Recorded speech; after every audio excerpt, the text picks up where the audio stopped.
నమస్తే, welcome to Sakshi exclusive. ప్రపంచంలో అతి ఉత్తమ జీవి ఏదైనా ఉంది అని అంటే మనిషి. మనిషికి ఆయనకు ఒక గుండె ఉంది, మెదడు ఉంది అని అనుకుంటారు. కానీ ఆ గుండె మెదడుని సరిగ్గా నడిపించేది కొన్ని భావావేశాలు, అవే నవరసాలు. ఆ భావావేశాలు ఒక్కోసారి ఆప్యాయత అనురాగాలతో అనుబంధం కుదిరిస్తే మరోసారి వినాశనానికి కూడా దారితీస్తుంది. అమీర్పేటలో ఉన్న ఆటో వాడి నుండి అమెరికా అధ్యక్షుడు డొనాల్డ్ ట్రంప్ వరకు ఆ భావావేశాలే నడిపిస్తాయి. మరి ఆ భావావేశాలు ఒక్కొక్కళ్ళ వ్యక్తిత్వాన్ని బట్టి ఒక్కొక్కళ్ళ జీవితంలో ఎన్నో మలుపులు తిరుగుతూ ఉంటాయి. వీటన్నిటికీ పక్కన పెడితే ప్రతి ఒక్కళ్ళు, అది ఏ జీవైనా సరే, సరిగ్గా ఓ పిలుపుకి స్పందిస్తుంది. ఆ పిలుపుకి సక్రమంగా స్పందిస్తుంది, త్వరగా స్పందిస్తారు అని అంటే అదే ఆత్మీయంగా. ఆత్మీయంగా కార్యక్రమానికి స్వాగతం. దీంట్లో మనతో పాటు తనదైన శైలిలో విలక్షణత్వంతో కొన్ని తరాలుగా నవ్విస్తూ ఆయన పాత్రని తరతరాలుగా గుర్తుండిపోయే విధంగా ప్రేక్షకుల మదిలో ఓ చెరగని ముద్ర వేసుకున్న శ్రీ ఎల్బి శ్రీరామ్ గారు మనతో ఉన్నారు. ఆయనతో మనం ఆత్మీయంగా పలకరించుకుందాం. నమస్కారం గురుగారు. నమస్తే. బాగున్నారండి? First class. తెలుస్తోంది. గురుగారు, మొట్టమొదట ఆత్మీయంగా అనే పదం వినగానే మీకు ఎలా అనిపించింది చెప్పండి. ఆత్మీయంగా వీలైనంత వరకు దగ్గరగా ఉండడం, ఓపెన్గా ఉండడం. కానీ సాధ్యం అది మనిషికి. ఎంతో కొంత ముసుగులు ఉంటాయి. అందులోంచి బయటికి ఎలా రాగలం అనేది మనం ఎక్కడ ప్రవేశపెట్టబడ్డం దాన్ని బట్టి ఉంటుంది. అలాగా ఈ కార్యక్రమం గురించి మీరు కొత్తగా చెప్తున్నప్పుడు నేను కొత్తగా ఎలాగ బిహేవ్ చేయాలని ఆలోచిస్తాను. అది కూడా కొత్తగా కూడా కొత్త మాస్క్ కళ్ళజోళ్ళగా అలా వేసుకుందామా, తీసేద్దామా, ఉండి కూడా ఎన్ని మాస్కులు ఉన్నా కూడా అది బయటపడుతూనే ఉంటుందా, అదేంటో చూద్దాం. ఇప్పుడు మీరు మీ జీవితాన్ని ప్రజలకు పరిచయం అయ్యే విధంగా తెలియాలనుకుంటే, ఒకటి సినిమా జీవితం, మీ వ్యక్తిగత జీవితం. ఈ రెండు జీవితాలని కొంచెం దగ్గరగా పోలిస్తే, బ్యాలెన్స్ చేస్తే మీకు వ్యక్తిగతంగా ఏది బాగుందనిపించింది, ఏది తగ్గిందనిపించింది? డెఫినెట్గా ఈ స్థితిలో ఉన్నందుకు, నలుగురికి తెలిసిన ముఖమైనందుకు ఇది బాగుందనిపిస్తుంది. కానీ మన అంతరాంతరాల్లో మనం ఎక్కడ పుట్టాం, ఎలా పెరిగాం, ఏ కష్టాలు, కన్నీళ్ళు, ఆనందాలు ఒలకపోసుకున్నాం, ఎత్తుకున్నాం, వీటన్నిటిని బట్టి చూస్తే మన జీవితమే మనకి. ఇప్పుడు నాది 72 ఏళ్ళు అంటే సంపూర్ణ జీవితం అని అంటారు. ఎందుకంటే మన 72,000 నాడులు ఉంటాయని. 72 ఏళ్ళు వస్తే పరిపూర్ణ జీవితం అన్నట్టుగా. 100 ఏళ్ళు బతకక్కలేదు పరిపూర్ణ జీవితానికి అలా ఆ రకంగా నేను పరిపూర్ణతని అనుకుంటున్న జీవితానికి, సాధించడానికి కాదు. నా జీవితం ఇన్ని మెట్లు ఎక్కాలనుకుంటే అన్ని మెట్లు ఎక్కేసింది. ఇంకేదన్నా కూడా అక్కడి నుంచి చూడడం, ఆ మెట్లు సరదాగా ఎక్కడమో తప్ప అయిపోయింది నా లెంగ్తీ జర్నీ. నేను ఏది పొందినా, ఏది జార్చుకున్నా అయిపోయి అన్నీ. ఇంతకు మించి నేను ఏదో అయిపోతానంటే ఏమైనా 1 or 2 మిరకిల్స్ ఏమైనా రాసి పెట్టుంటే, 60+ జేవి సోమయాజులు గారి శంకరాభరణం వేషం వేసి ఖండాంతర ఖ్యాతులు, గండ పెండేరాలు తొడిగించుకునే యోగం ఉందో అలా ఏమైనా ఉంటే మనకు తెలియదు. కానీ అలా ఉండదు అందరికీ. సో నాకు ఇదే నా జీవితం అనుకుంటే చాలా గ్రేట్ లైఫ్ నాది. నేను ఎవరితో పోల్చుకోకుండా నా జీవితాన్ని నేను చూసుకుంటే అన్నీ చూశాను, అన్నీ అనుభవించానంటే ఫీల్ అయ్యాను. అనుభవించానంటే అన్నీ ఎదుర్కొన్నానని కాదు, అన్నీ తెలుసు. కష్టం తెలుసు, సుఖం తెలుసు. ముఖ్యంగా నాకు తెలిసినది middle class life. Middle class లైఫే దాన్ని క్రిస్ప్ చేసి చూస్తే అమ్మ 1వ తారీఖు సినిమా.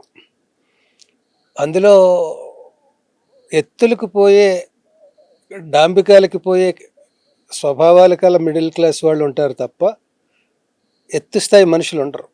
అందరూ కూడా ఆ మిడిల్ క్లాస్లోనే ఎన్నెన్ని భేషజాలు, ఎన్నెన్ని ఆర్టిఫిషియాలిటీలు, ఎన్నెన్ని జీవన సత్యాలు ఇవన్నీ కలబోసుకున్నవే తప్ప ఆ జీవితం పేదవాడు వాడు కొంత లైఫ్ని పాపం చూడలేడు. రిచ్ క్లాస్ వాడు ఇవి చూడలేడు. ఈ మధ్యలో ఉండి ఇటు చూస్తే అటు చూస్తే చార్మినార్, ఇటు చూస్తే సికింద్రాబాద్ అన్నట్టుగా ఇటు పూర్ క్లాస్కి అందుబాటులో ఉంటాడు వీడు, రిచ్ క్లాస్కి దగ్గరలో ఉంటాడు. సపోజ్ నేను ఎవరి దగ్గర జాబ్ చేస్తున్నాను, నా దగ్గర ఎవరో పని చేస్తున్నాడు, పూర్ క్లాస్కి నేను అందుబాటులో ఉన్నాను, రిచ్ క్లాస్కి నేను అటాచ్డ్గా ఉన్నాను. ఈ రెండూ తెలుసు నాకు. కాబట్టి ఎక్కువ అదృష్టవంతుడు, ఎక్కువ జీవితాన్ని ఆస్వాదించినవాడు, టచ్ చేసినవాడు, ఇవన్నీ కూడా మిడిల్ క్లాస్ వాడు అని నా ఫీలింగ్. మీరు చిన్నప్పుడు బాగా అల్లరి చేసేవాళ్ళ?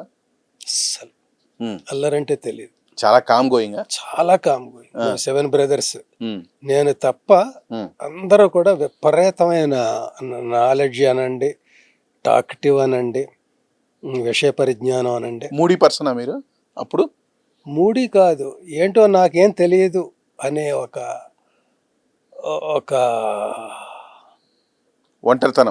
ఒంటరితనం కూడా కాదు, సమూహంలో ఏకాకితనం అంటారు చూడండి. మా 7 బ్రదర్స్ మధ్య నేను ఉంటున్నాను.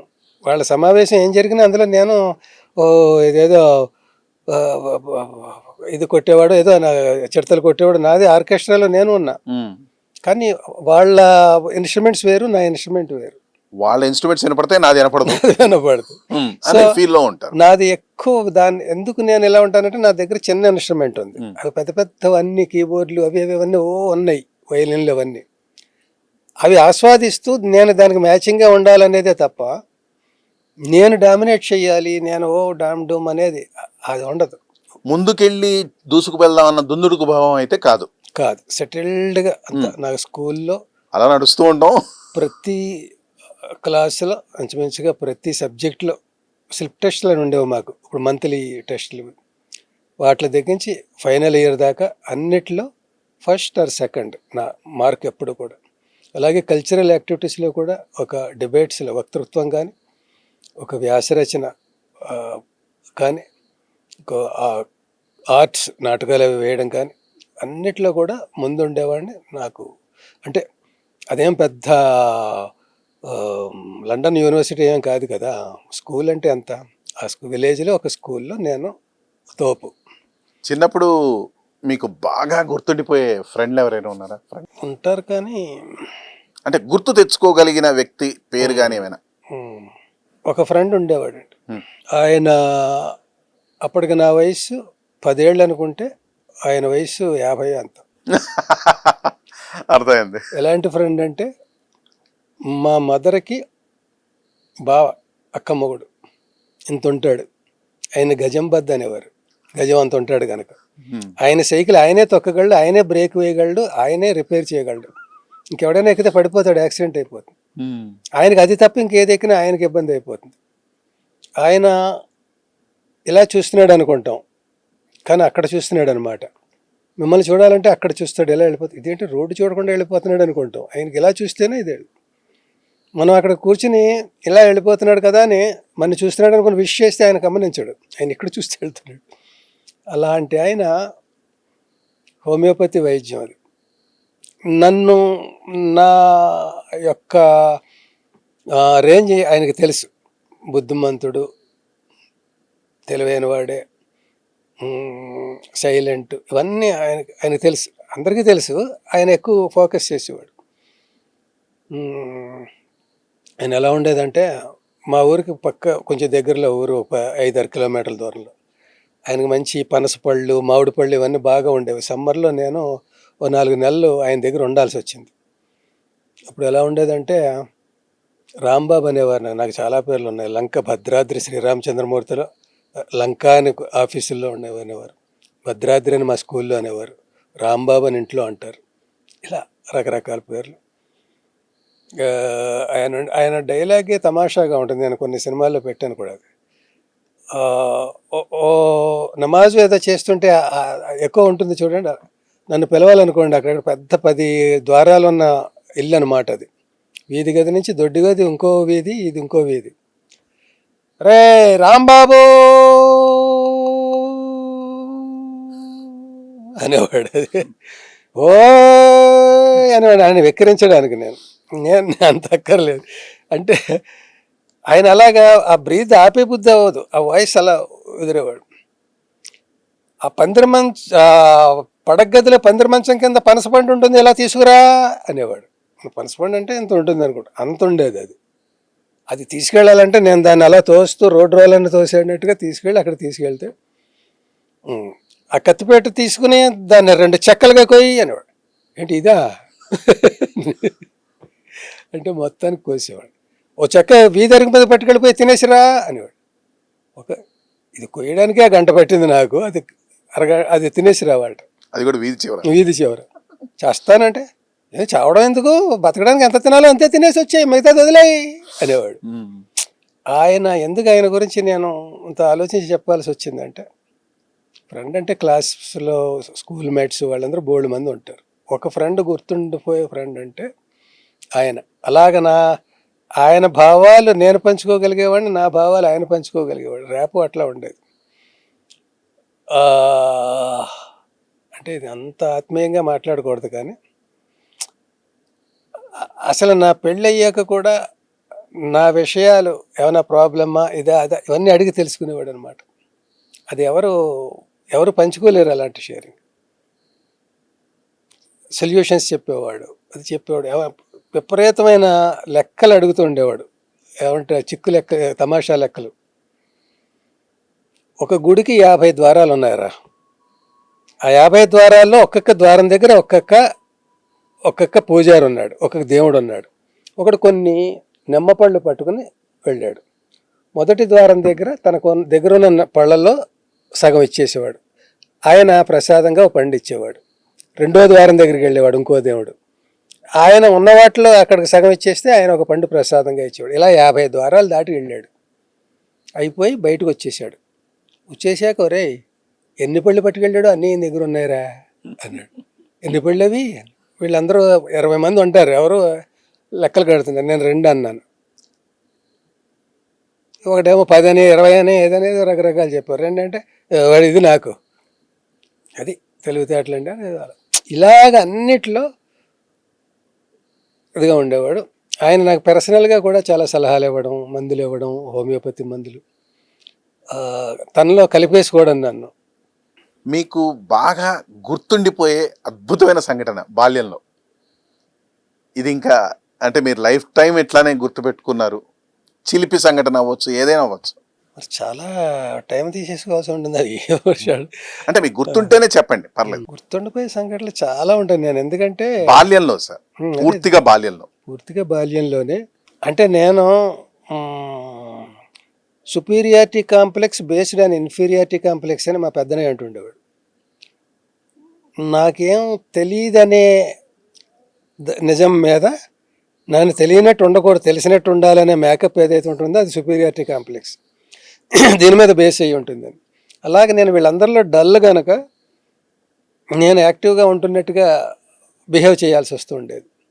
వాళ్ళు ఏ జోకులు వేసినా నేను తట్టుకోవాల్సి వచ్చేది. మా బ్రదర్స్ కానీ ఇంకొక వీళ్ళు గారు వాడు, ఉదాహరణకు మా అమ్మ ఏదో అట్లు వేస్తోంది అనుకోండి, అందరూ 6 అక్కడ ఉండిపోయేవారు ఆ కిచెన్లో, నాకు ముందే అని వేడివేడిగా కావాలని. నేను అక్కడ లేను, అంటే నాకు పిలుపు రావాలన్నమాట. నేను అరుగు మీద ఎక్కడో కూర్చున్నా, రాంబాబు ఏడురా కనపట్లేదు, 7 లెక్క వాడు, నీ పిలుపు రావాలేమో అరుగు మీద కూర్చున్నాడు అనేవాడు. అంటే అరే పిలవండిరా పాపం, వాడు అసలు ఇది మొహమాట ఇదని. ఇక్కడికి వచ్చేటప్పటికి నాకు ఆ ప్లేట్లో వేయకుండా చేతిలో వేసేయాలి. నాకు అట్టు ప్లేట్లో వేస్తే మళ్ళీ కొంత వేడి తగ్గిపోతుందని డైరెక్ట్ అలా అనుకుంటూ తినాలి. అలా వేసేది, వాళ్ళకి ప్లేట్లో వేసి నాకు చేతిలో వేసేది.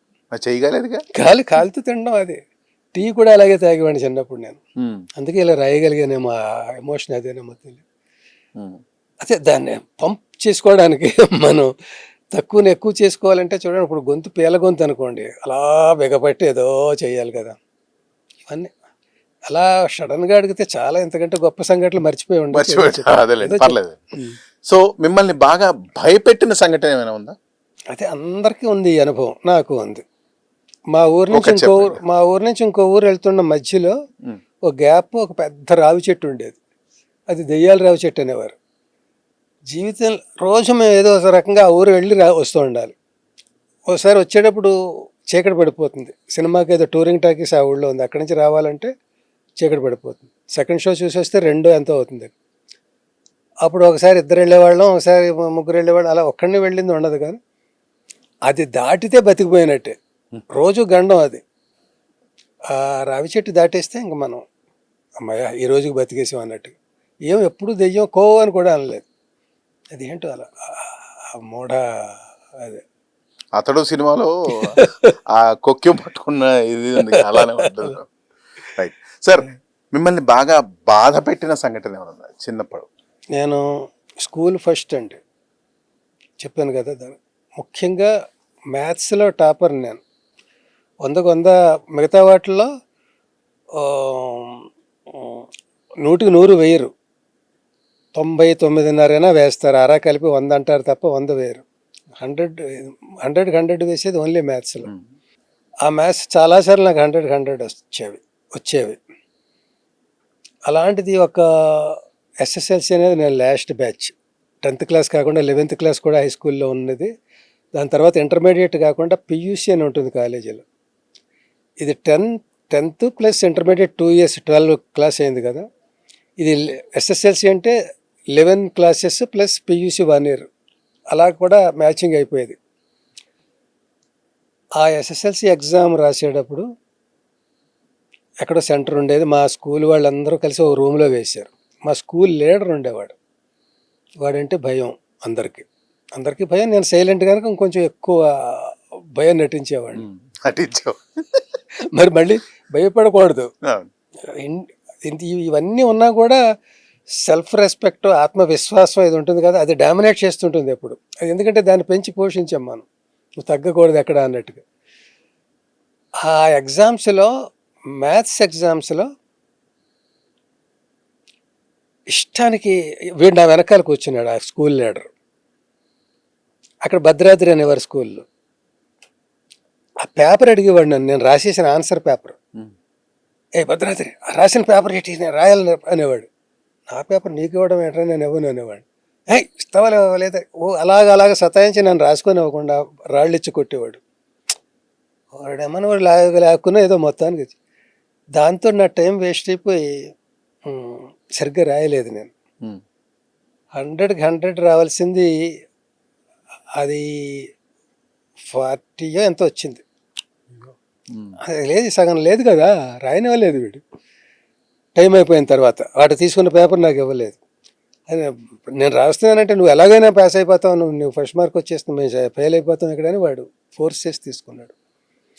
అది ఒక 10 పేపర్లు 7-8 పేపర్లు సైన్స్, సోషల్ ఇవన్నీలో అది సెకండ్ పేపరు ఏదో. ఇంటికి వచ్చి ఏడుస్తూ పడుకున్నాను. భోజనానికి కూడా రాలేదు. అవమానంగా నాదేదో ఐఏఎస్ ఇది ఎగ్జామ్ పోయినట్టుగా పడుకుంటే మా అమ్మ మా పెద్దనయ్యతో అంది, వాడు ఎందుకు ఏడుస్తున్నాడు చూడు, భోజనానికి రావట్లేదంటే. ఏంటి ప్రాబ్లం అన్నాడు. అది పోయింది, ఎగ్జామ్ పోయింది. నీది పోవడం ఏంట్రా, నీది పోతే పాస్ అయ్యేవాడు ఎవడు, ఏంటి ప్రాబ్లం చెప్పి, అసలు ఏ క్వశ్చన్ రాసేది అడిగేవాడు. దీనికి 10కి 5 మార్కులు, దీనికి 10కి 10. ఇలా వాడు మొత్తానికి ఒక 35 మార్క్స్ వచ్చేదాకా చూసి, 40 వరకు వచ్చాక చూసి, నువ్వు పాస్, పోయిందంటావేంటి, పోవడం అంటే నా క్లాస్ పోవడమే పరీక్ష పోవడం కింద. ఏమో నాకు ఆ 40 నేను చెప్పాను, అన్నీ వేస్తాడు వాడు, ఎగిపోతే ఇవన్నీ. ఇది నువ్వు పాస్ అవుతావు, ఇది పోతుంది అనుకుని మిగతా పోగొట్టుకోకు, ఆపే వెళ్ళు, భోంచేయి, హాయిగా రిలాక్స్ అవ్వు, రేపటి పరీక్ష చూసుకో. అలాగే వాడినట్టుగానే 40-50 మధ్యలో వచ్చి నాకు స్కూల్ సెకండ్ పడిపోయినాయి ఒక్కదాని వల్ల. నాకు వెనకాల ఇంకొకడు, నేను ఫస్ట్ వస్తే సెకండ్ వచ్చేవాడు ఒకడు ఉంటాడు కదా, లింగరాజ్ అని, వాడు నాకు కాంపిటీషన్. వాడికి ఫస్ట్ వెళ్ళిపోయింది, నాకు సెకండ్ వచ్చింది. ఓన్లీ ఆ చిన్న ఇన్సిడెంట్. అది బాగా బాధ, ఇప్పటికీ గుర్తుండిపోయింది. అంటే ఎంత బాధపడ్డారు అసలు. సినిమాల్లోకి వచ్చిన తర్వాత మీకు బాగా ఆనందంగా అనిపించిన సంఘటన, అంటే ఇంక జీవితం గెలిచేసామరా అన్నది ఎప్పుడు? సినిమాలోకి వచ్చాక. దీనికి కొంచెం ప్రోలోగ్ చెప్పాలి. నేను అసలు ఐఎమ్ ఏ స్టేజ్ మ్యాన్, నాటక ప్రయోక్తని, నటుడిని, రచయితని, దర్శకుడిని, నిర్వాహకుడిని అన్నట్టు. మా అసోసియేషన్ ఒకటి ఉండేది, బొమ్మిడిపాటి అనంత శర్మ అని. వాడు స్టార్ట్ చేసాడు, మా అక్కగారు అబ్బాయి, ఇప్పుడు నా వియ్యంకుడు. నా తమ్ముడు ఒకడు నేను సినిమా ఫీల్డ్కి వెళ్ళడానికి కారకుడైన ఏవిఎస్ లంక. వాడు, నేను మా ఇంకో అన్నయ్య ఎల్ఎస్ఎన్ మూర్తి అని, మేము నలుగురు కుటుంబ సభ్యులు, ఇంకో ఏఎల్ కుమార్ ఇంకొకటి ఫ్రెండ్, వీళ్ళందరూ కలిసి ఎంత ఫ్యామిలీ ఆర్గనైజేషన్ కిందే ఉండేది. సురభి వాళ్ళంతా 100 మంది వాళ్ళ ఫ్యామిలీ వాళ్ళే ఆడతారు. అలాగే మాది 100 మంది కాదు కనుక మినీ సురభి అనేవారు మా సొసైటీలో. మా అసోసియేషన్ ముద్దుగా మహతి అసోసియేషన్ అంటే అది సురభికి సంస్థ, వాళ్ళ ఫ్యామిలీ వాళ్ళే యాక్ట్ చేస్తారు అన్నట్టు. ఇలా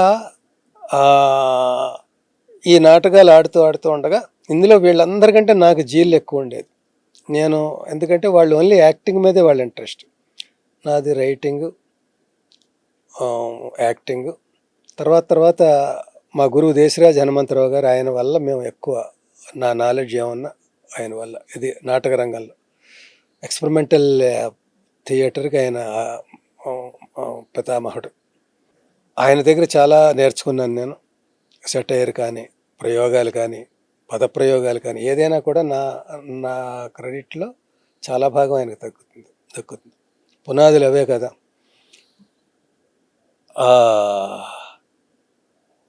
అక్కడి నుంచి నేను సినిమా ఫీల్డ్కి రావాలి. అది నాకు సినిమా ఫీల్డ్ అంటే ఇది ఏదో మన ఫీల్డ్ కాదన్నట్టుగా అనమాట. అమెరికా వెళ్ళడం ఇష్టం లేని వాళ్ళకి అమెరికా ఎలా తక్కువ చూపో అలాగుంటుంది.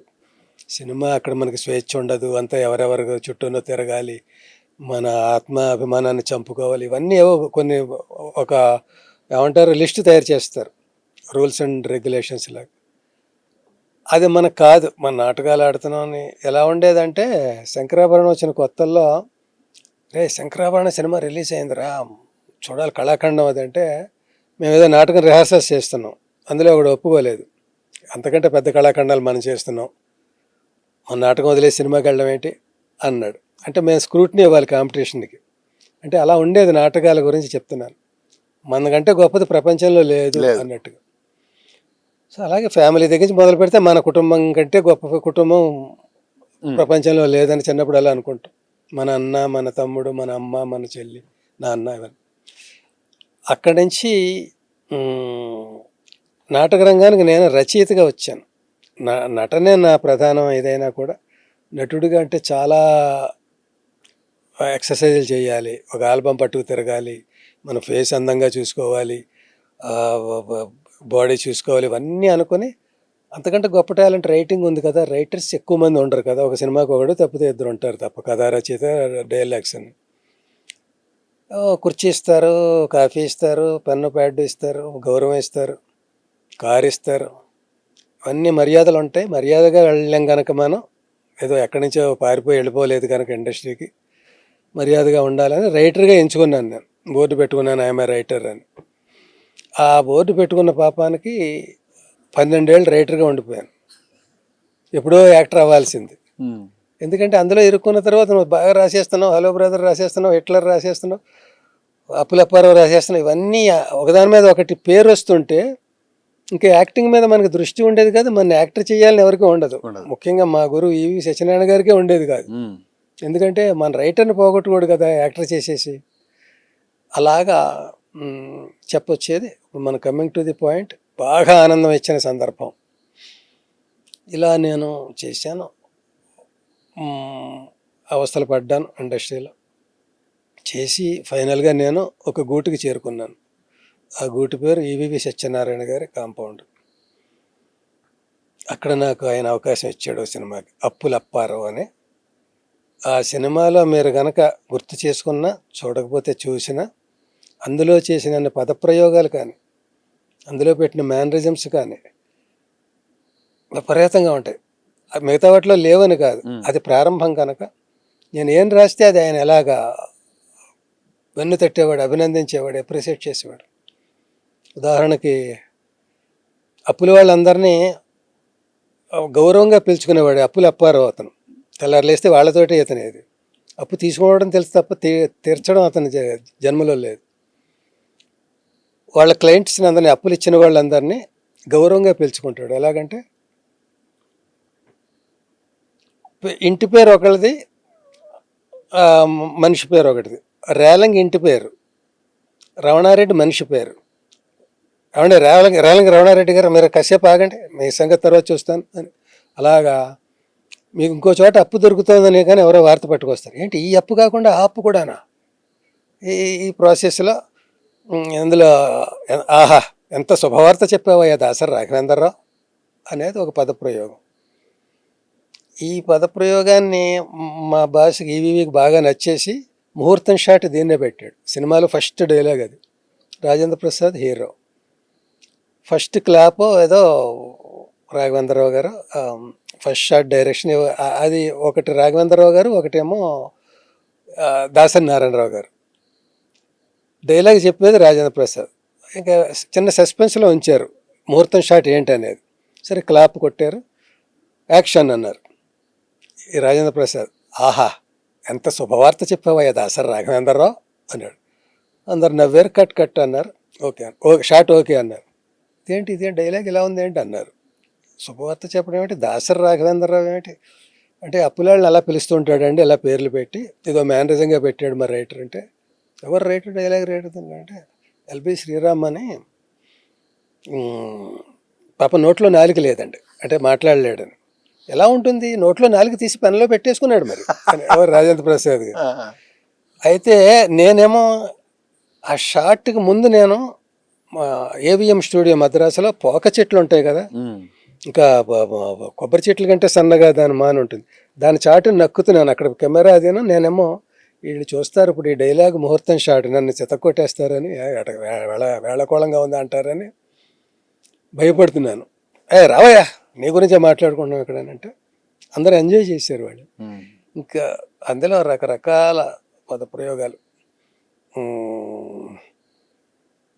ఆ రకంగా అప్పుడే తెల్లారింది అసలు ఫస్ట్ డైలాగ్ హీరో. అది మీకు బాగా ఆనందం కలిగించిన బాగా ఇంకా ఆ సినిమా అంతా నాకు దాంతో విపరీతంగా టర్నింగ్ పాయింట్ అనుకో. అక్కడి నుంచి వరుసగా 100 days సినిమాలు చాలా తర్వాత మార్పులు జరుగుతాయి కదా.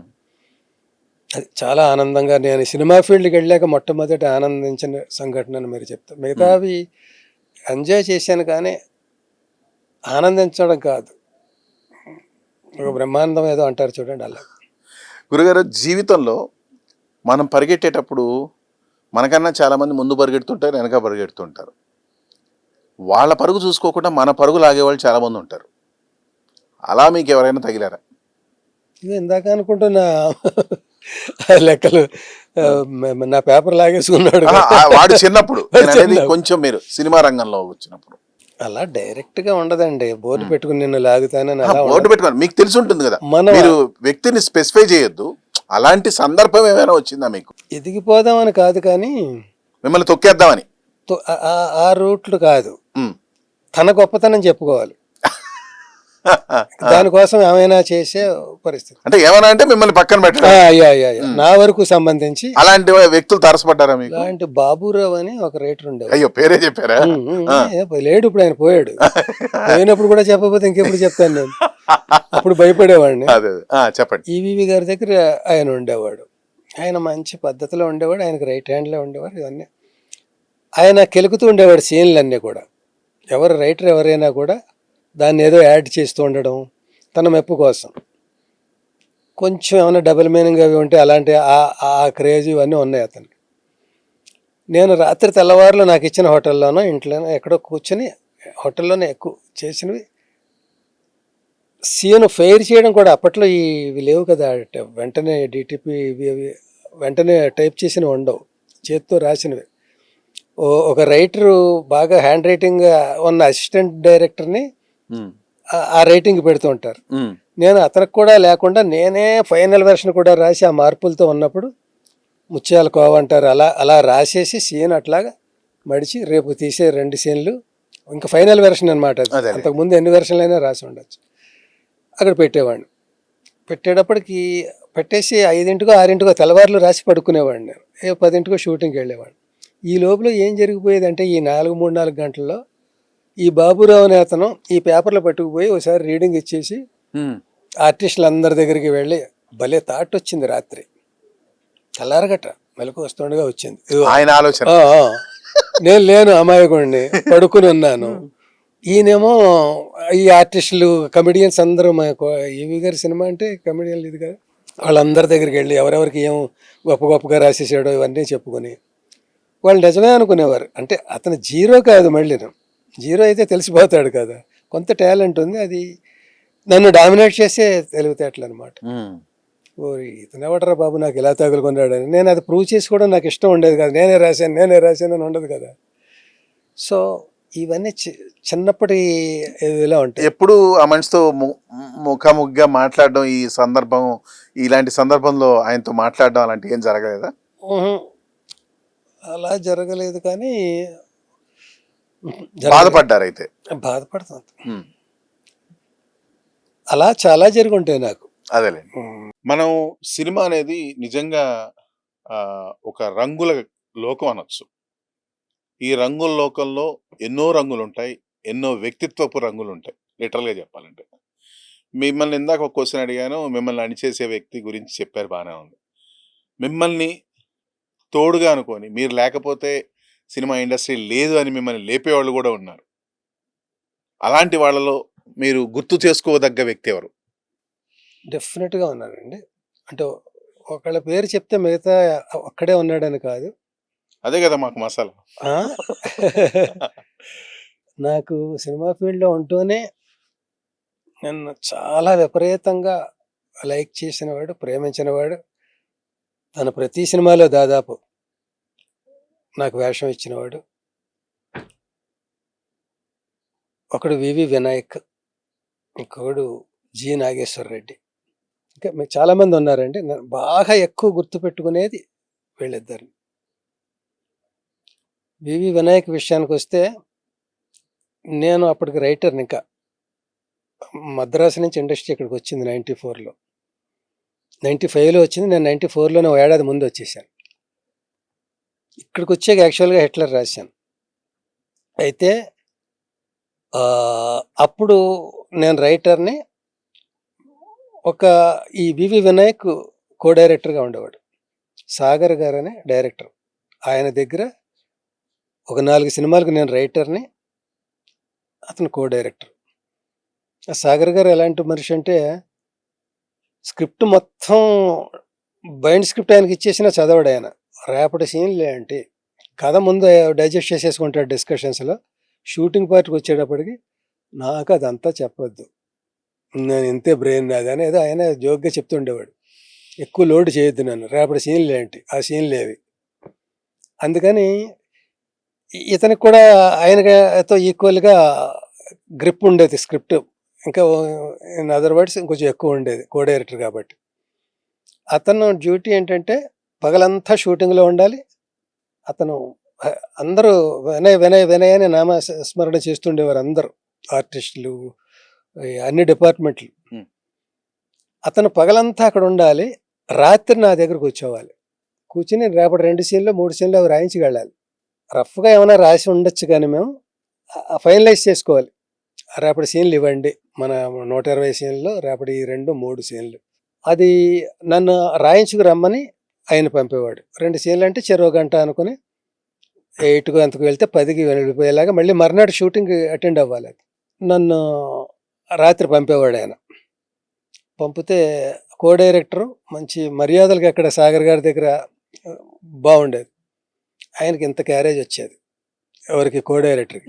నేను రైటర్ కాబట్టి ఇంటికి క్యారేజ్ వచ్చేది కాదు. అంటే హోమ్ ఫుడ్ ప్రిఫర్ చేస్తాను తప్ప అక్కడి నుంచి తెప్పించుకోం కదా, ఫ్యామిలీ కదా. ఇంత వస్తే మేము కూర్చునేవాళ్ళం. కూర్చుని ఇలా మాట్లాడుకుంటూ ఉండేవాళ్ళం.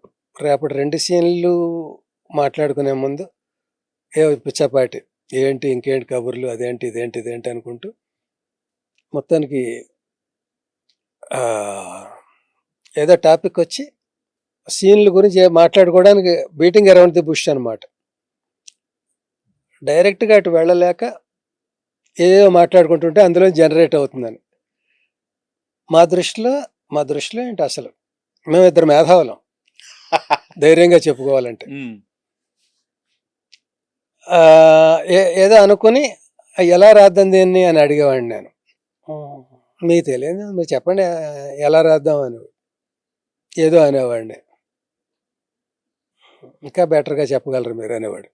మొహమాటంతో కూడిన నిర్మోహమాటం అది. ఇది అయితే ఏదో చెప్పేవాడిని, అతను ఏదో చెప్పేవాడు. నాకు అది నచ్చకపోతే అనేవాడిని, నాది నువ్వు బాగోలేదు అన్నావు కనుక నీది బాగోలేదు అంటలేదు నేను. నువ్వు కూడా ఇంకా బాగా చెప్పగలవు అనేవాడు. ఇలా ఇలా ఇద్దరు డిస్కషన్ అనమాట. కాసేపు అసలు బాగా రావట్లేదు ఏంటి అనుకుని, ఒకసారేమో డిసప్పాయింట్మెంట్, ఏంటి ఇది ఇద్దరు మేధావులు అవసరం, దీనికి ఒకడే ఎక్కువ, ఇంత సీన్ ఇది అనుకుని, మా ఈవి గారు ఒక కాంటెస్ట్లో అనేవాడు, సినిమాలో చిన్న షాట్ కూడా, కార్ పాసింగ్ షాట్ కూడా వేస్ట్గా ఉండకూడదు, కరెక్ట్. ఏదో చూపించాలి, ఏదో తమాషా అందులో, ఏదో స్పెషాలిటీ ఆ సీన్, లేకపోతే ఎందుకు దానికి నెంబర్ ఇవ్వడం, షార్ట్ అది ఎందుకు, అలా అది నాకు బాగా నచ్చిన మాట. అలాగా ఇంత చిన్న సీనా పెద్ద సీనా కాదు, దీని వాల్యూ దీనికి ఉండాలి. దీని డైలాగ్ 10 మంది ఆర్టిస్టులు బుక్ చేశారు, 10 మంది కామెడియన్ని, వాళ్ళకి ఒక్కొక్కరికి లక్షల్లో ఇస్తారు డబ్బులు. ఆ ఇచ్చేవాడికి ఒకడికి డైలాగ్ లేదనుకోండి, పెద్ద సీన్ కదా అందరూ మాట్లాడకూడదని, మరి ఆ రైటర్ ఆ ఆర్టిస్ట్ ఏమనుకుంటాడు, నాకు రాయలేదు, అతను రాస్తే తెలిసి ఉండేది, పైగా ఆ రైటర్ నాకు నచ్చడు, ఇలాంటివి వస్తాయి. అందుకని ఆ ఉన్న దాంట్లోనే ఎవరు మెయిన్ దృష్టిలో పెట్టుకొని అందరినీ సాటిస్ఫై చేస్తూ హైలైట్ చేయాలి, అది డైలాగ్ రైటర్ బాధ్యత. అలా రాయడంలో అలా అలా మొత్తానికి ఇద్దరు అలా చేసేవాడు. ఈ మధ్యలో చిన్న బ్రేక్ ఇచ్చేవాళ్ళం భోజనం. భోజనం దగ్గర మా ఇంట్లో ఏదో ఓ పచ్చడి ఉంటే పచ్చడి, కూర ఉంటే కూర, అది తినేవాడు అతను. ఈ క్యారేజ్ ఇలాగే ఉండేది, పొద్దున 20 గిన్నెలు 15 గిన్నెలు లేదు. ఏంటంటే ఫుడ్ అండి, ప్రొడక్షన్ ఫుడ్ ఎందుకు, హోమ్ ఫుడ్ మాగే కూడా బాగుంటుంది అన్నట్టు. అలా అలా అలా అలా అలా గడిపామండి మేము. తర్వాత అతను యాక్టర్, ఎందుకైనా నువ్వు కో డైరెక్టర్ ఏంటి, తొందరగా డైరెక్టర్ అయిపోవచ్చు కదా, నన్ను మంచి వేషాలు ఇవ్వచ్చు నాకు అని, ఏదో ఇంకా యాక్టర్ అవ్వలేదు నేను అప్పటికి. మేము రాసిన సినిమాలో వేసాను చిన్న చిన్న వేషాలు. సో ఆయన బాగా మీకు బాగా అంటే బాగా. అలాగా తన ప్రతి సినిమాలో నాకు మంచి వేషాలు ఇచ్చాడు అతను. ఆది అనే సినిమాలో గుడ్ మార్నింగ్ అనేది ఇలా మొదలుపెట్టి, మొదటి సినిమాలో అన్ని సినిమాల్లో నాకు వేషం కంపల్సరీ. అలాగే జి నాగేశ్వర రెడ్డి అని 16th ఫస్ట్ ఫిల్మ్ అతను, ప్రతి సినిమాలో నేను కంపల్సరీ. మహా అయితే అతను చేసిన సినిమాల్లో 2 అన్నిట్లో వేరే కారణాల వల్ల నేను లేను. అన్ని సినిమాల్లో నాకు వేషం, మామూలు వేషం కాదు అది, ఇచ్చిన వేషం ఇవ్వకుండా వెరైటీ వేషాలు, వాళ్ళిద్దరిని స్మరించుకోవడం, మనసు విప్పి మాట్లాడుకోవడం అవుతుంది. మిగతా చాలామంది ఉన్నారండి, కానీ వీళ్ళిద్దరు ప్రముఖులు. చూజింగ్ 2 persons అంటే వీళ్ళు. ప్రతి ఒక్కళ్ళకి అన్ని ఎమోషన్స్ ఉంటాయి, కానీ కొన్ని ఎమోషన్స్ మనం లోబడి ఉంటాం, కొన్ని ఎమోషన్స్ మనం అధిగమించుకుంటాం. మీకున్న ఎమోషన్స్లో దేనికి బలహీనులు? అది 2 ఎమోషన్స్, సెంటిమెంట్, ఎమోషన్. 2 ఎమోషన్స్లో మళ్ళీ అందులోనే ఇంకా కొంచెం విపులీకరిస్తాను. మీకు కోపం వస్తే ఎక్కువ కోప్పడిపోతారా? అంటే మామూలుగా అవ్వను, బాగా డిస్టర్బ్ చేస్తేనో అవుతేనో, నేను ఇన్సల్ట్ చేశాను, నన్ను ఎవడో మోసం చేసాడు అనిపిస్తేనో, నా దగ్గర పనిచేసేవాడు సపోజ్ 10 రూపాయలు తీసుకున్నానండి అంటే నాకు 20 తీసుకో అనే మనస్తత్వం. నాకు తెలియకుండా అందులో అది కొట్టేసాడు అనుకోండి, వాడు ఉండడు ఇంక మళ్ళీ నెక్స్ట్. అంటే హర్ట్ అయ్యాను అనమాట, అర్థం, దాని అర్థం. నన్ను మోసం చేస్తున్నాడంటే నాకు ఏమంటో నచ్చేది కాదు. ఇప్పుడు ఆలోచిస్తే బ్రాడ్గా అందరినీ మోసం చేసుకుంటున్నాం కదా, సింపుల్గా. సో అప్పుడు ఏంటో అలా పర్సనల్గా అలా ఉండేది. నాకు సంబంధించిన వాళ్ళు నన్ను ఫ్రాంక్గా వాళ్ళు చెప్పేసి చెడు చేసినా నాకు పర్లేదు, కానీ ఏదో వినయంగా నటించి చీట్ చేయకూడదు నాకు. అలా మీకు కోపం తెప్పించి ఇప్పటిదాకా మీ ప్రయాణంలో ఎవరితోనైనా మాట్లాడకుండా ఉన్నారా? పేర్లు చెప్పను, ఉన్నారు. పేర్లొద్దు, మామూలుగా సమ్ ఎక్స్ ఉన్నారా? ఉన్నారు. సందర్భం చెప్పగలరా? ఈ చెప్పిందంతా ఆపేస్తారు, అదే ఇంకా ఎక్స్టెండ్ చేయకుండా. నేను అస్సలు ఎక్స్టెండ్ చేయను, ఆ సందర్భం మీద ఒట్టు. ఒక సినిమాకి కష్టపడి ఏడాది పని చేస్తే, ఎర్లీ డేస్లో పని చేస్తే నేను మాట్లాడలేనని, లేకపోతే అందులో నేను కూడా ఇన్వాల్వ్డ్ డైలాగ్ రైటర్గా, అసలు నా పేరే ప్రసక్తే లేకుండా పేరు నాది వేసి వాళ్ళు రాసుకున్నట్టు, నేను ఇంకే లేనట్టు, ఉండి లేనట్టు, అలాగే తీసేసినట్టు ప్రెస్ మీట్లోనూ అక్కడ చెప్పి ఏదో మైక్ పెట్టి చెప్పినట్టుగా, ఆ చీప్ మెంటాలిటీకి బాధపడ్డాను. ఇంకా ఇది ఎవరిని ఉద్దేశించి చెప్పానో వాళ్ళకి టచ్ అవుతుంది, కాని వాళ్ళకి కూడా చాలా మందికి టచ్ అవుతుంది. అలా ఒక్కళ్ళే ఉన్నారా, చాలా మంది ఉన్నారా? అదే సందర్భంలో 2 ఉన్నారు. అంటే ఆ, overall related to only those 2 persons.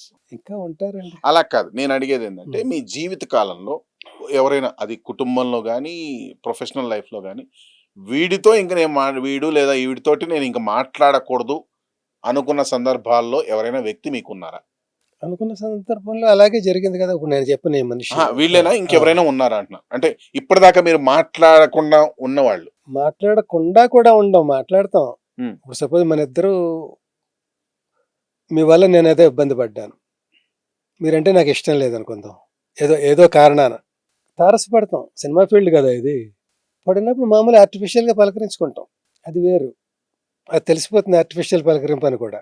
హ్మ్. ఆ వ్యక్తి మీద మీకు ఎంత వరకు కోపం వచ్చిందుంటుంది అప్పుడు?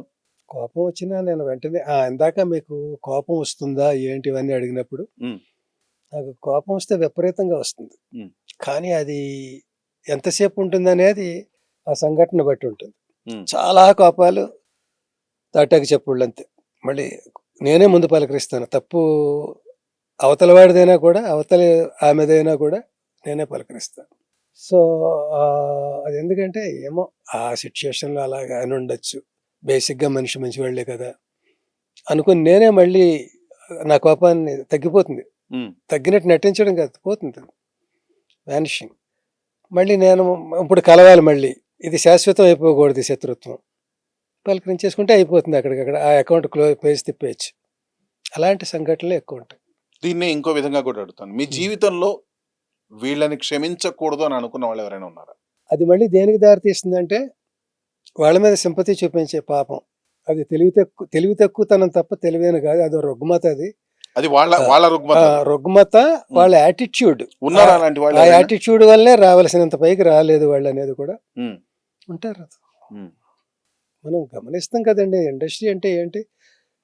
ప్రపంచం సినిమా ఫీల్డ్ అంత చిన్న ప్రపంచం ఎక్కడా ఉండదు. కానీ దీనంత పెద్ద స్పందన ఎక్కడా ఉండదు. రాజకీయాల కంటే విపరీతమైన స్పందన, క్రికెట్ కంటే స్పందన ఇదే కదా! సినిమా ఫీల్డే కదా! ఎంతమంది ఉన్నారు ఇక్కడ మహా అయితే?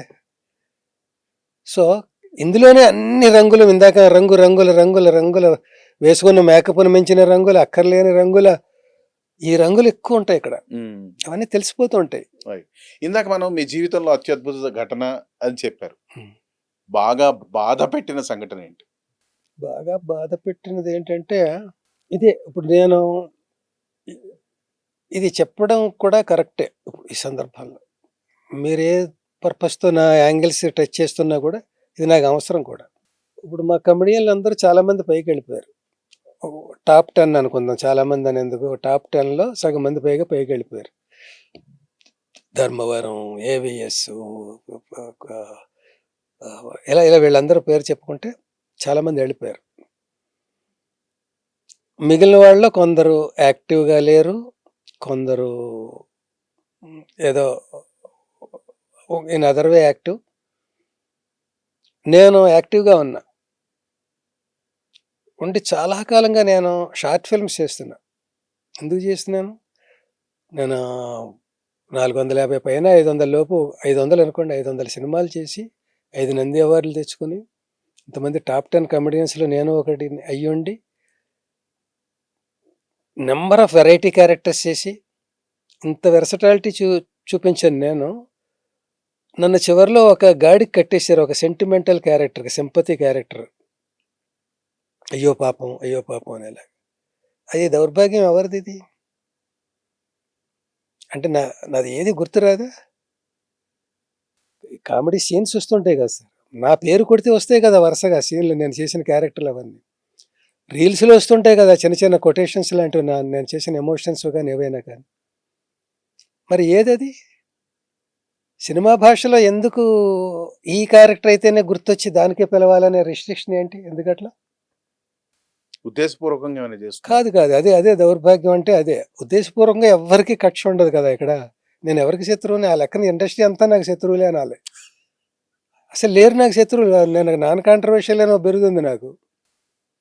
సో, మరి ఎందుకు జరుగుతోంది ఇట్లా? అది ఏంటంటే అది వాళ్ళ తప్పు కూడా కాదు.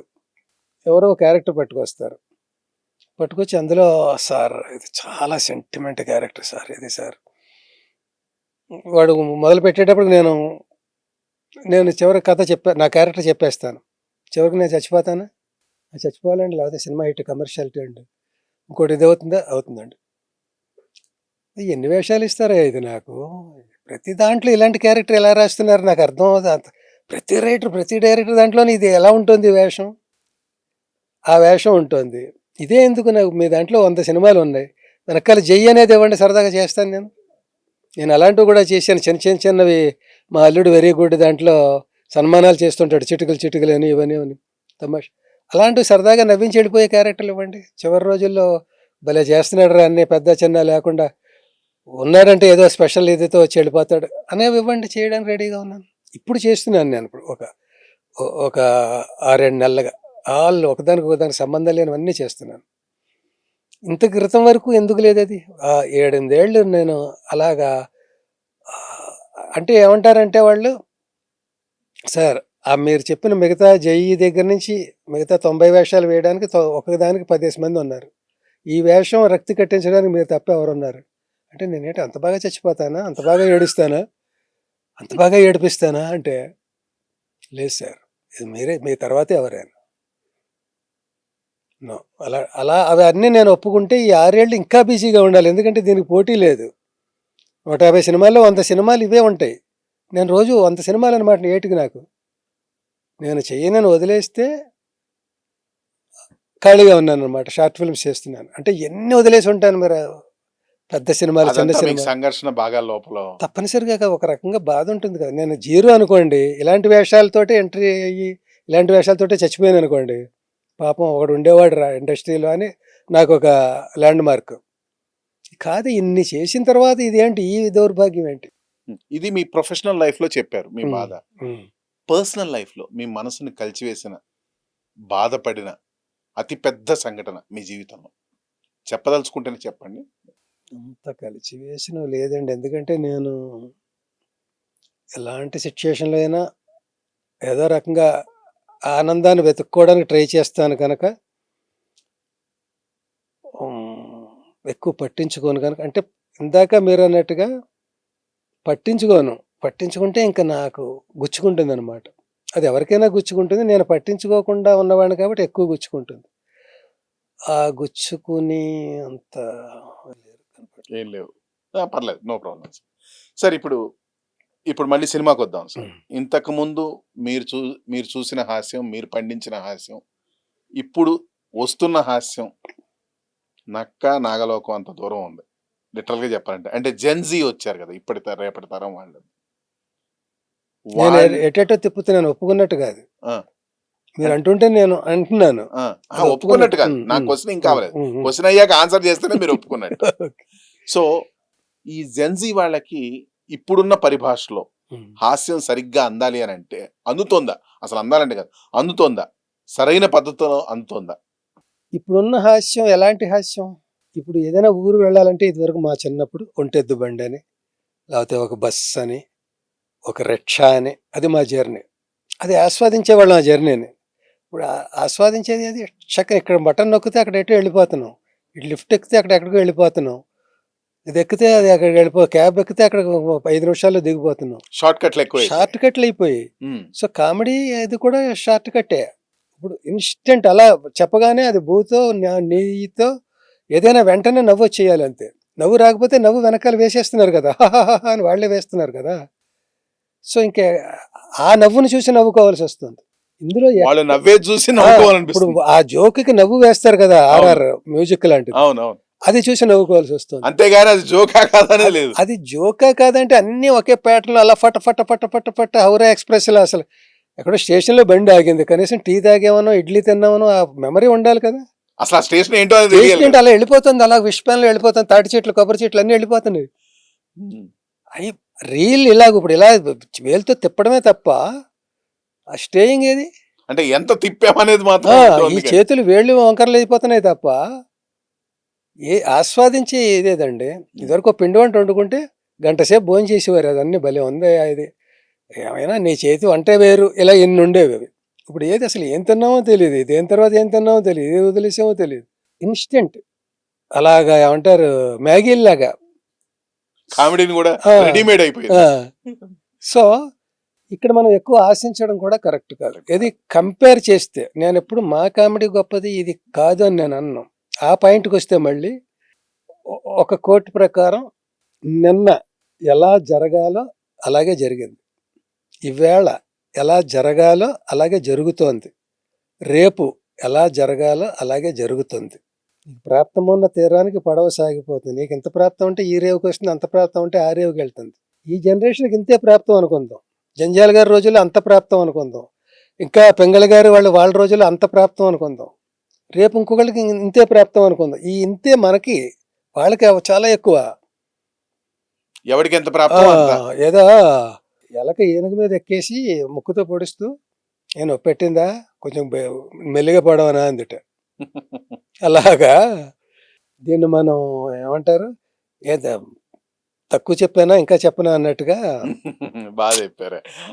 ఇలా ఇప్పుడు ఈ జెన్జీ తర్వాత ఏమొస్తుందో తెలియదు, దాని పేరు ఏంటో తెలియదు కదా. కరెక్ట్. ఇప్పుడు జెన్జీ అనే పదం ఇప్పుడే పరిచయం.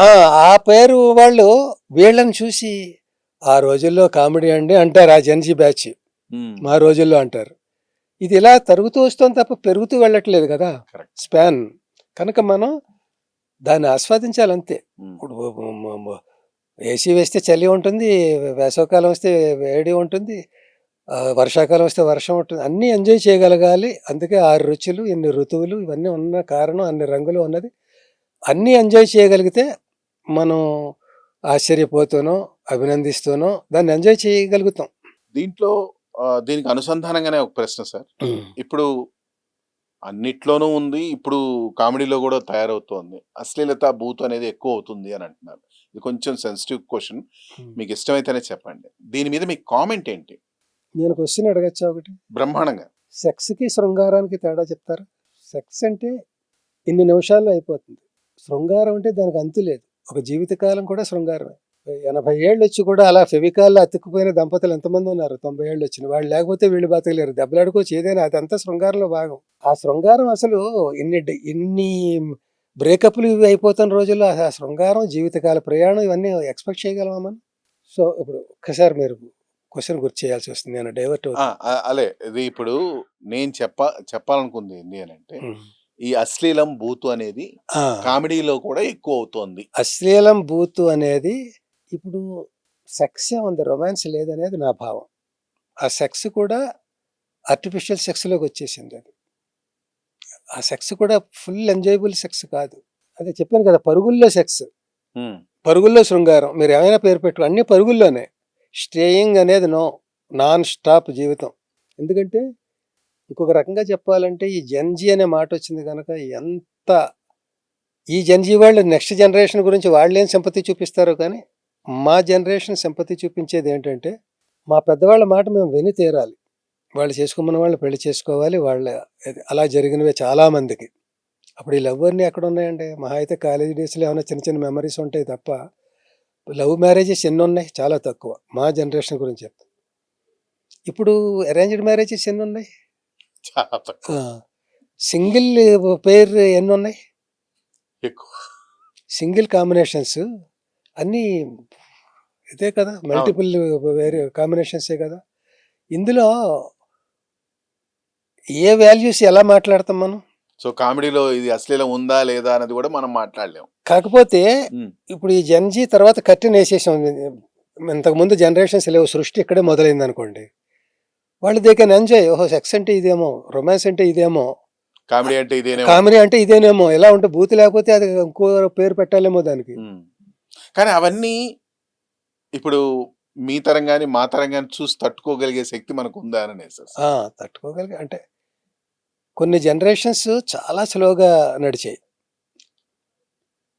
ఈ స్పీడ్ రాకముందు జనరేషన్ టు జనరేషన్ పెద్ద వేరియేషన్స్ లేవు. వేరియేషన్స్ ఉన్నాయి కానీ ఇంత వేరియేషన్స్ లేవు. క్షణంకి వేరియేషన్ లేదు.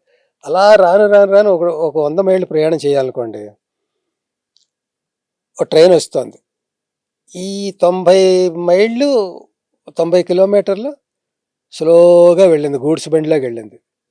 కానీ వీడు వేరే కారణం వల్ల లేటుగా అలా స్లోగా వచ్చాడు గూడ్స్ బండిలా. కానీ వాడు ఇంకొక గంటలో వెళ్ళిపోవాలి, ఇంకో 10 నిమిషాల్లో వెళ్ళిపోవాలి. ఈ మొత్తం ఈ దగ్గర ఉన్న హయ్యెస్ట్ స్పీడ్ అంతా ఈ 10 నిమిషాల్లో చూపించేస్తాడు.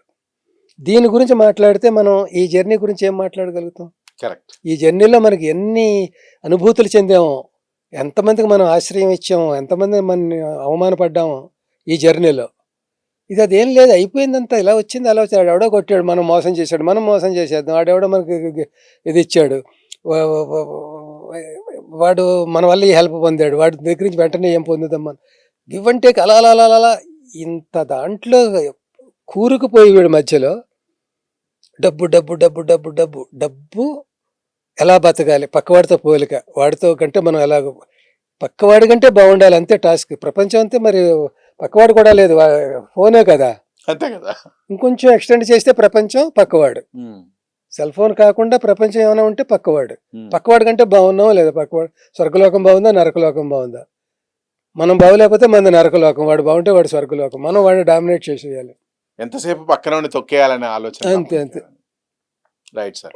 గురుగారు, మీరు ఎంతో పాత్రలకి ఎన్నో రకాలుగా రచనలు చేసి పాత్రలకు జీవం కూడా పోశారు. ఇప్పుడు మీలోని నటుడిని మళ్ళీ ఒకసారి మేము చూసే అవకాశం మాకు కావాలని మేము అనుకుంటున్నాం. మా ప్రోగ్రామ్ చంక్ పేరు ఏంటంటే ఒక్క ఛాన్స్. ఈ ఒక్క ఛాన్స్ యొక్క ముఖ్య ఉద్దేశం ఏంటంటే, మీకు నచ్చిన డైలాగ్, అది మీ సినిమాలో అవ్వచ్చు, వేరే సినిమాలో అవ్వచ్చు, ఇప్పుడు సినిమాలో ఎప్పుడైనా అవ్వచ్చు, ఒక డైలాగ్ తీసుకొని దాన్ని నవరసాల్లో మీరు ఇప్పుడు పోర్ట్రే చేయాలి. మీరు చెప్దాం అనుకున్న డైలాగు ఏ సినిమాలోనూ మీరే సెలెక్ట్ చేసుకోవచ్చు, లేదా మేమేమన్నా ఇస్తాం, అది మీ చాయిస్. గురుగారు, మొట్టమొదట మీరు ఏం చెప్పాలనుకుంటున్నారో డైలాగు, ఆ డైలాగ్ దాని ఒరిజినల్ వర్షన్ చెప్పండి. 1వ తారీఖు అని 30 రోజులు ఆశగా ఎదురు చూస్తాను సార్. చివరికి అది ఎలా వచ్చి అలా వెళ్ళిపోతుంది. వరద బాధ్యతలను ఆదుకోవడానికి హెలికాప్టర్ వచ్చి వెళ్ళిపోయినట్టు. అమ్మో 1వ తారీఖు కానీ యాజ్ ఇట్ ఈజ్ రాదు. ఆ మూడ్, ఆ కెమెరా, లైట్స్ వేరు సార్. దీన్ని ముందుగా శాంత రసంలో చెప్పండి. అమ్మో 1వ తారీఖు అని 30 రోజులు ఆశగా ఎదురు చూస్తూ ఉంటే చివరికి అది ఎలా వచ్చి అలా వెళ్ళిపోతుంది. వరద బాధితులను ఆదుకోవడానికి హెలికాప్టర్ వచ్చి వెళ్ళిపోయినట్టు. బాగుంది సార్. అద్భుత రసం అంటే ఎల్బి శ్రీరామ్ గారు అసలు ఈ డైలాగ్ ని అద్భుతంగా చెప్పారని మేము అనుకోవాలి. నా డైలాగ్ ఇంకెవడు వచ్చినా అది ఇదే గుర్తొస్తుంది అన్నమాట. ఈ ప్యారడీయే గుర్తొస్తుంది. అవును, అలా పాడి చేసానా డైలాగ్, నా డైలాగ్. మీరు అద్భుత రసంలో చెప్పండి, ఒక లీడ్ ఇచ్చేసి చెప్పండి. అమ్మో 1వ తారీఖు అని 30 రోజులు ఆశగా ఎదురు చూస్తాను సార్. చివరికి అది ఎలా వచ్చి అలా వెళ్ళిపోతుంది సార్. వరద బాధ్యతలు ఆదుకోవడానికి హెలికాప్టర్ వచ్చి వెళ్ళిపోయినట్టు. నిజంగా అద్భుతం సార్, బ్రహ్మాండం సార్. భీభత్స రసం, చిరాకు పడిపోతారు. అమ్మో 1వ తారీఖు అని 30 రోజులు ఆశగా ఎదురు చూస్తాను సార్. చివరికి అది ఎలా వచ్చి అలా వెళ్ళిపోతుంది. హెలికాప్టర్ వరద బాధ్యతలు ఆదుకోవడానికి వచ్చి వెళ్ళిపోయినట్టుగా. బీభత్సం అని అంటారు దీన్ని. భీభత్స రసం, భయానక రసం. మమ్మల్ని భయపెట్టండి మీరు ఈ డైలాగ్ తోటి. అమ్మ 1వ తారీఖు అని 30 రోజులు ఆశగా ఎదురు చూస్తాను సార్. చివరికి అది ఎలా వచ్చి అలా వెళ్ళిపోతుంది సార్. వరద బాధ్యతలు ఆదుకోవడానికి హెలికాప్టర్ వచ్చి వెళ్ళిపోయినట్టు. భయం వేస్తుంది సార్. వీరరసం.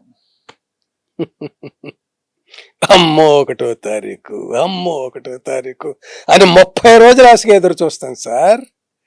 చివరికి అది ఎలా వచ్చి అలా వెళ్ళిపోతుంది సార్. వరద బాధ్యతలు ఆదుకోవడానికి హెలికాప్టర్ వచ్చి వెళ్ళిపోయినట్టు. రౌద్ర రసం. ఇవన్నీ దగ్గరవే. రౌద్రం, కోపం, బాగా కోపం. అమ్మో 1వ తారీఖు అని 30 రోజులు ఆశగా ఎదురు చూస్తాను సార్. చివరికి అది ఎలా వచ్చి అలా వెళ్ళిపోతుంది. వరద బాధ్యతలు ఆదుకోవడానికి హెలికాప్టర్ వచ్చి వెళ్ళిపోయినట్టు. కరుణ రసం. అమ్మో 1వ తారీఖు అని 30 రోజులు ఆశగా ఎదురు చూస్తాను సార్.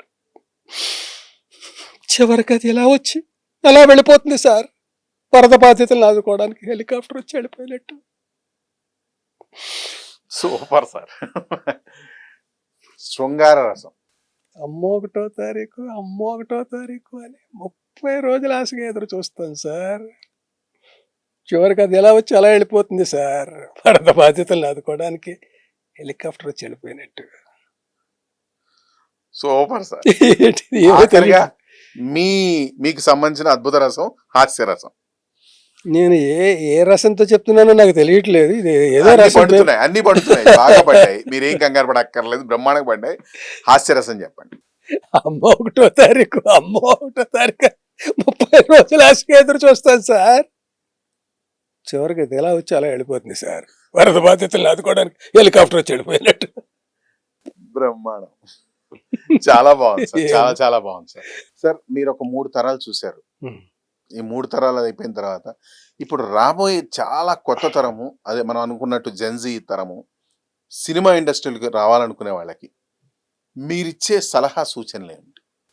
నేను కాదండి, ఎవడైనా ఇచ్చేది ఇవ్వాల్సింది ఒక్కటే సూచన, hard work, hard work, hard work. మనం సినిమా ఫీల్డ్ అనేది ఒక విభాగం, సినిమా ఫీల్డ్కే కాదు ఏ విభాగానికైనా.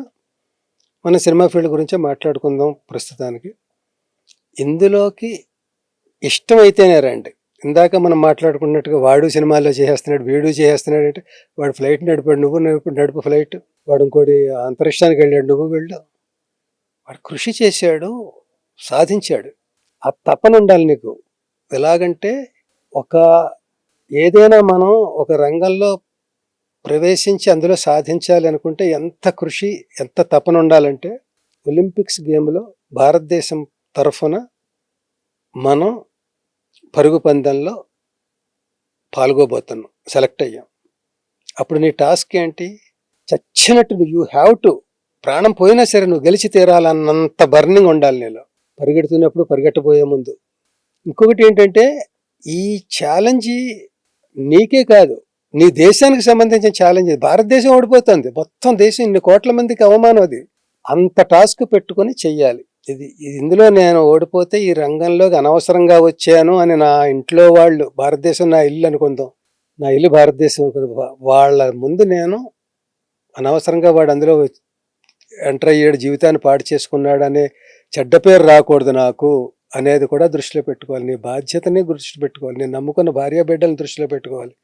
అంటే అంత స్ట్రగుల్ ఎప్పుడు వస్తుంది? నీకు ఆ బాధ్యత ఉన్నప్పుడు, ఆ రెస్పాన్సిబిలిటీ తెలిసినప్పుడు.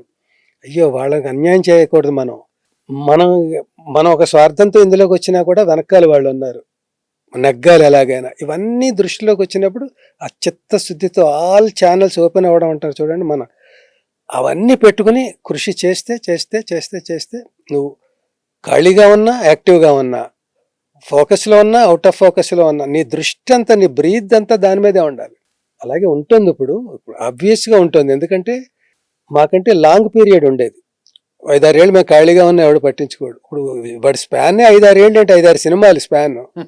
5-6 సినిమాల్లో 3 ఫ్లాప్ అయిపోయి, ఇంకో 3 కూడా ఫ్లాప్ అయిపోతే నువ్వు రావడం వేస్ట్ అయిపోయింది కదా. ఇక్కడ 3 హిట్ అయిపోయాయి, మిగతా 3 కూడా హిట్ చేసి కూడా నువ్వు అవుట్ అయిపోవాలి కదా.